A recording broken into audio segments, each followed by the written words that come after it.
جبلی کو خلک باجار و باجاروکن روجاوای کردستان دروشک خدمتگزاری خراب داد جین ریوبریا پیاده روز به روز ل روجاوای کردستان جیان خلک آستاکتر دکه هر وها برندبونا نرخ کلو پلان ایش و آزار خلک زیاده تر دکه ل روجاوای کردستان کریزا هردم بردوام و نهاتی راوستاندن کریزا سوتمنیه و بسدان اتومبیل د سرای دا لسر وسگهن سوتمنیه رادوستن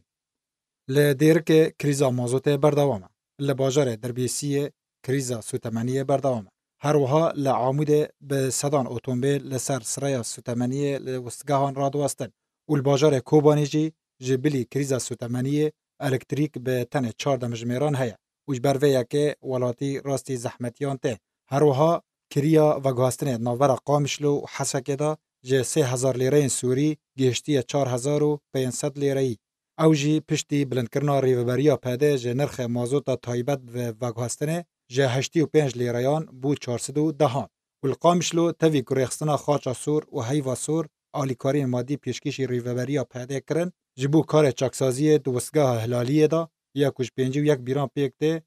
لأف چند هفتنه کریز آول باجار قامشلو بردوامه و بتایبت تاخن السويس هلالیه الوسطا تاخ روجاوایی بلودان کورنیش تی و تاخ زنود و خلق نچاره آوا تانکران بکره و جیانا خبره و ببه تاوی که آوا تانکران نپاقشه و نرخ خواه گرانه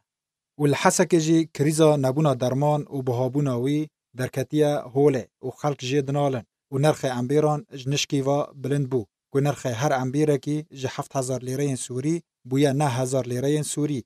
و الالی کی دنجی نرخ کرستین اوتومبیلان و مادین پیشسازی و زیتا حسنان جبر سپاندنا باجین گمرگان 3 طاقان لباجار و باجاروکن روجاوه کردستان بلندتر بویا که ریوبریا پیده ریجه 10 صدی لسر نرخ کرستان ین درباسی روجاوه کردستان دبه زیده دکه و او یک جی بویا صدما بلندبونا نرخ امبیرا لباجار و باجاروکن روجاوه کردستان به صدما نبونا هفسنگی ناورا نرخ پیدوین جیانا روجانه و دهات ولاتیان هر وها کریان پیاده ین کجیانا خلقه آلوستر دکه پیلا کشبری لروجاوه کردستان زیده بویا